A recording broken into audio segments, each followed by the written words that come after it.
साध संगत जी, प्रेम से कहना धन निरंकार जी। एक नई साखी के साथ स्वागत है आप सभी का आपके ही अपने चैनल पर। आज की साखी का विषय है कि सत्य की सदा जय होती है। चलिए सुनते हैं आज की ये साखी। साध संगत जी, पुरानी बात है, एक गांव में एक साधु रहता था। साधु के उत्तम आचरण के कारण गांव के सभी लोग उन साधु का सम्मान और सेवा करते थे।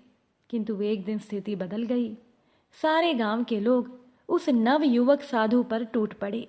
उन्होंने साधु की कुटिया में आग लगा दी, साधु का सामान फेंक दिया, गालियां देते हुए उसके ऊपर पत्थर फेंकने लगे।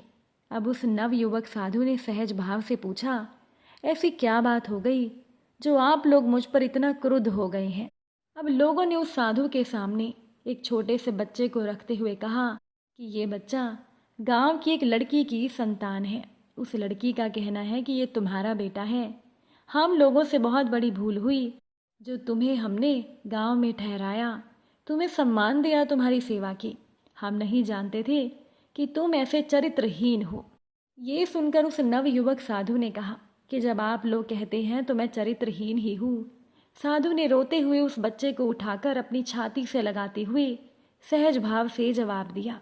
अब लोग उस साधु का जवाब सुनकर और भी उत्तेजित हो गए और भी गुस्से में आ गए और उस साधु को और ज़्यादा गालियां देने लगे और धिक्कारते हुए अपने अपने घरों में लौट आए। अब दोपहर को वो नवयुवक साधु बच्चे को लेकर जब गांव में भिक्षा मांगने के लिए निकला तो लड़कों ने उसे घेर लिया। कोई उसे गाली देने लगा तो कोई उस पर पत्थर फेंकने लगा। वो बच्चे को पत्थरों से बचाता हुआ तथा स्वयं पत्थर खाता हुआ घर घर घूमने लगा। किंतु लोग उसे देखकर दरवाज़ा बंद कर लेते और उसे भिक्षा की जगह गालियां मिलती। वो सारे गांव में भटका, परंतु भिक्षा के नाम पर किसी ने उसे एक टुकड़ा भी नहीं दिया। अंत में वो उस घर के सामने पहुंचा जिस घर की लड़की का वो बच्चा था।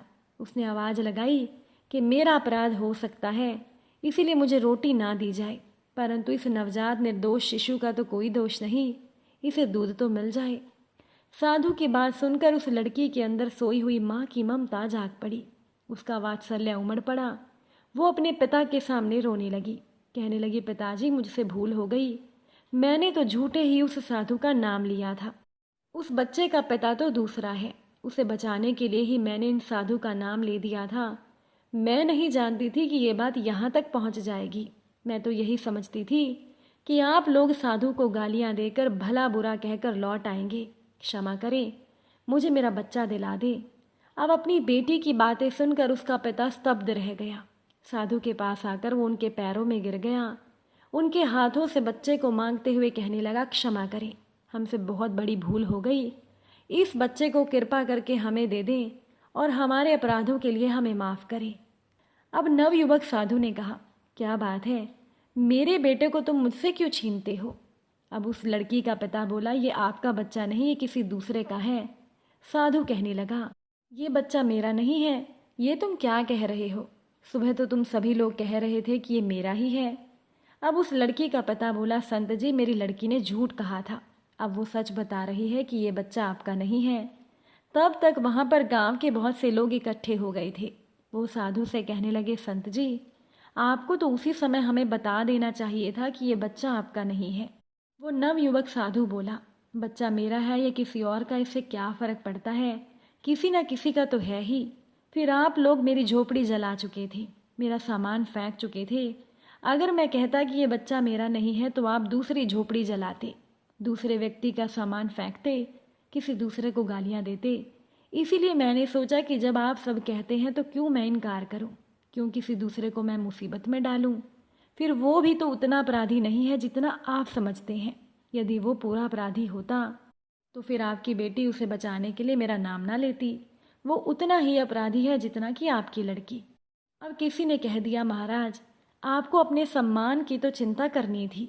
अब साधु ने शांत भाव से जवाब दिया, जिस दिन मुझे ये ज्ञात हुआ कि संसार की सभी घटनाएं स्वप्न के समान हैं, अस्थायी हैं, बस तभी से मेरे लिए सम्मान और अपमान बराबर हो गए हैं। दूसरे लोग हमें क्या कहते हैं इसका कोई मूल्य नहीं। मूल्य इस बात का है कि हम हैं क्या। हीरे को यदि कोई पत्थर कह दे तो वो पत्थर नहीं बन जाता। आवश्यकता गुणों को बढ़ाने की है, लोगों को रिझाने की नहीं। ये सुनकर गांव के लोग साधु के आगे नतमस्तक हो गए।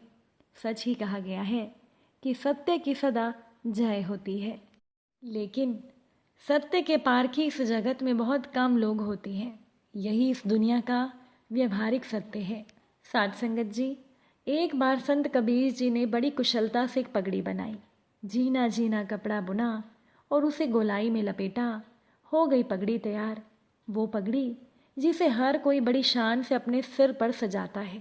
ये नई नवेली पगड़ी लेकर संत कबीर जी दुनिया की हाट में जा बैठे। ऊंची ऊंची पुकार लगाई, शानदार पगड़ी, जानदार पगड़ी, 2 टके की भाई, 2 टके की भाई। एक खरीददार उनके निकट आया। उसने घुमा फिराकर पगड़ी का निरीक्षण किया, फिर कबीर जी से पूछा, क्यों महाशय, 1 टके में दोगे क्या? कबीर जी ने अस्वीकार कर दिया कि नहीं भाई, 2 टके की है, 2 टके में ही सौदा होना चाहिए। खरीददार भी नट गया, पगड़ी छोड़कर आगे बढ़ गया। ये प्रतिक्रिया हर खरीददार की रही। सुबह से शाम हो गई। कबीर जी अपनी पगड़ी बगल में दबाकर खाली जेब वापस लौट आए। थके मांदे कदमों से वो घर में प्रवेश करने ही वाले थे कि तभी एक पड़ोसी से उनकी भेंट हो गई। उसकी दृष्टि जब पगड़ी पर पड़ी तो वो कहने लगा, क्या हुआ संत जी, इसकी बिक्री नहीं हुई? पड़ोसी ने बड़ी ही जिज्ञासा से पूछा। कबीर जी ने दिन भर का क्रम कह सुनाया। पड़ोसी ने कबीर जी से पगड़ी ले ली और कहने लगा, आप इसे बेचने की सेवा मुझे दे दीजिए, मैं कल प्रातः ही बाजार जाऊंगा। अगले दिन कबीर जी के पड़ोसी ने बाजार में ऊंची आवाज में बोली लगाई, शानदार पगड़ी, जानदार पगड़ी, 8 टके की भाई, 8 टके की। पहला खरीददार निकट आया और बोला, बड़ी महंगी पगड़ी है, दिखाना तो ज़रा।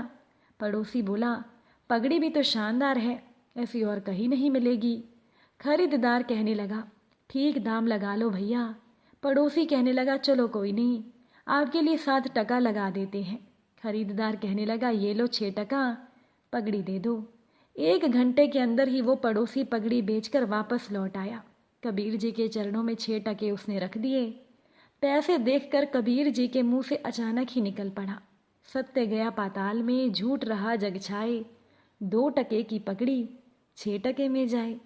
साथ संगत जी, यही तो इस दुनिया का व्यवहारिक सत्य है कि सत्य के पारखी इस जगत में बहुत कम होते हैं। संसार में अक्सर सत्य का सही मूल्य नहीं मिलता, लेकिन असत्य अंधों में ज़्यादा कीमत पर बिकता है। लेकिन जीत हमेशा सच की ही होती है, क्योंकि झूठ बोलना पहली बार आसान हो सकता है, लेकिन बाद में वो केवल परेशानी देता है। और सच पहली बार बोलना मुश्किल होता है, पर बाद में वो केवल आराम देता है।